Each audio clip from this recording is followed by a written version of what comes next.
Ayat 7, sebab tidak mudah seorang mau mati untuk orang yang benar, tetapi mungkin untuk orang yang baik ada orang yang berani mati. Ayat 8, akan tetapi Bapa di surga menunjukkan apanya? Kasihnya kepada kita oleh karena Kristus telah mati untuk kita ketika kita dalam posisi apa? Masih berdosa. Bukan waktu kita sudah bertobat, sudah baik. Tidak. Jadi waktu kita masih berdosa, Tuhan Yesus sudah mati untuk kita. Bapa di surga menunjukkan kasih. Ayat 9, lebih-lebih karena kita sekarang telah dibenarkan oleh darahnya, kita pasti akan diselamatkan dari murka Tuhan. Ayat 10, saudara, ini yang ketiga. Papa, kami mau bertobat. Kalau Papa melihat di antara kami masih ada yang sombong, menerima orang lain pakai ukuran tertentu, ampuni kami dan hukum kami. Kalau ada di antara kami masih belum bisa percaya kepada saudara kami yang lain, ampuni kami dalam nama Yesus.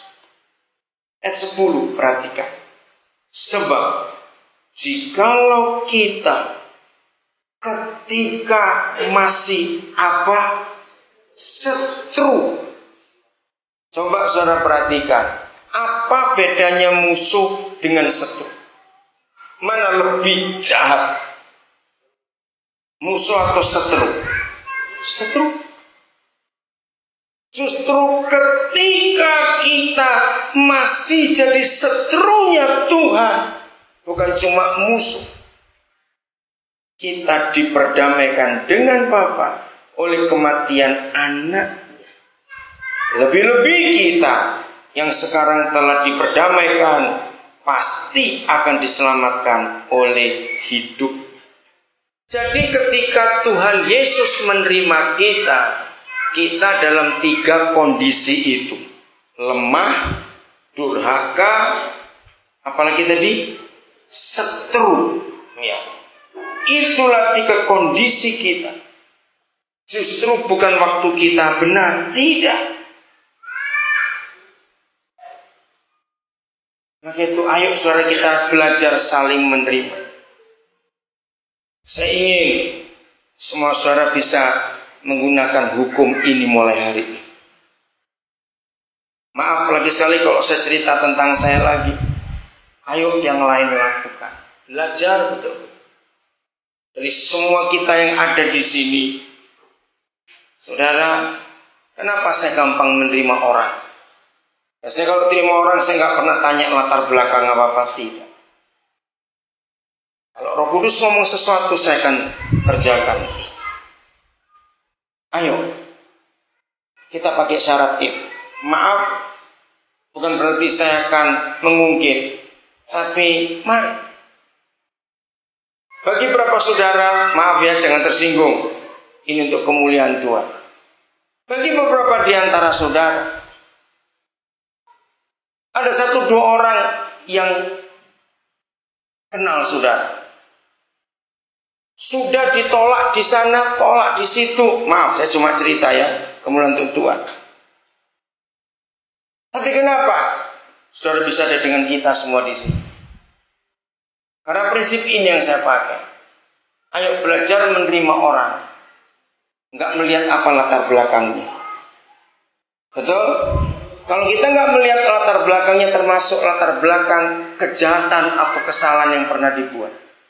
Ya maaf, saya menyimpan begitu banyak masalah-masalah dari beberapa saudara, perbuatan-perbuatan dari beberapa saudara.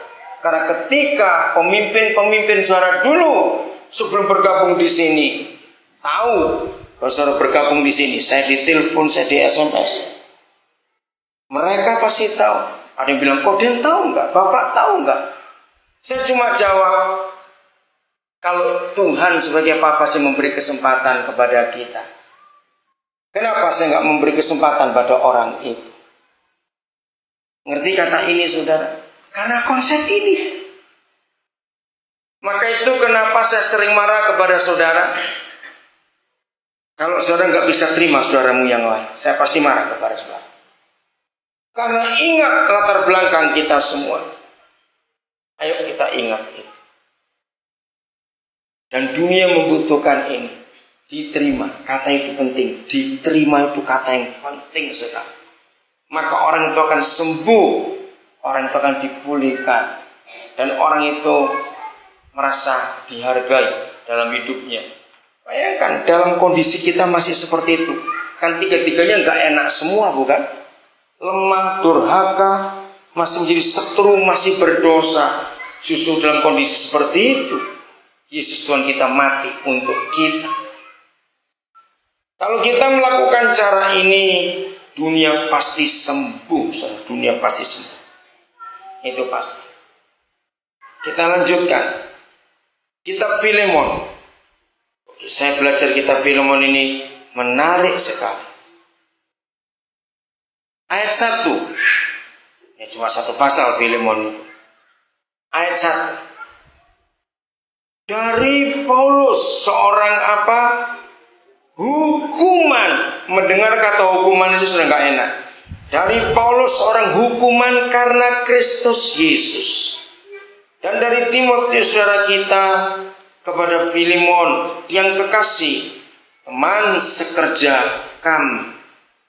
Kalau saudara membuka Kisah Rasul pasal 1, maka saudara akan tahu nama Filemon disebut lagi. Jadi kisah para rasul yang 28 pasal itu ditujukan oleh Lukas kepada seorang namanya Filemon. Nah, Filemon ini orang kaya, orang terpandang. Filemon ini sangat mengasihi Injil. Uangnya, kekayaannya banyak diberikan untuk penginjilan. Nah, Paulus dengan timnya sering menerima uang berkat Tuhan dari Filemon ini. Nah, suatu hari waktu Paulus di penjara, dia ketemu seorang anak namanya Onesimus.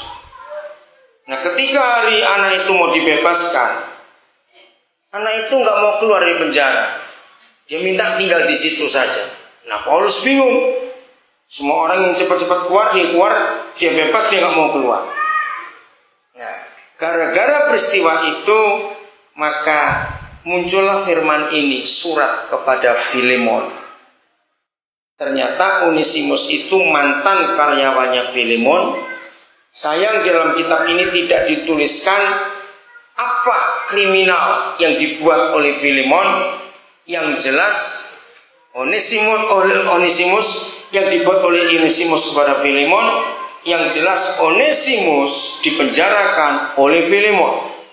Mungkin mencuri atau korupsi, tidak dijelaskan. Nah, ketika di penjara, ternyata satu penjara dengan Paulus.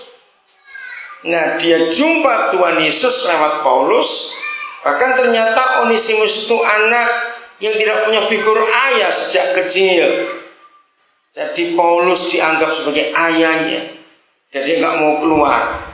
Dia mau tinggal di situ. Ini hebat sekali.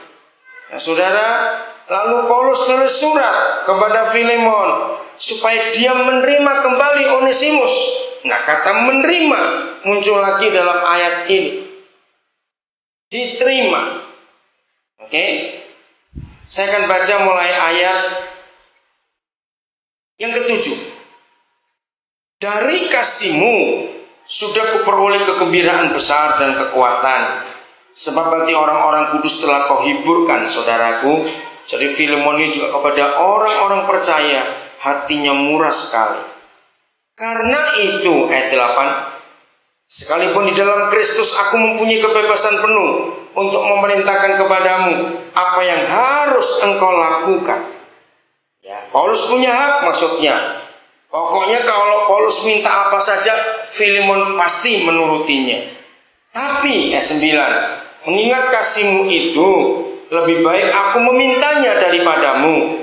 Aku, Paulus, yang sudah menjadi tua, sudah tua dia pada waktu itu, lagi pula sekarang dipenjarakan karena Kristus Yesus. mengajukan permintaan kepadamu. Ayat 7, sebab tidak mudah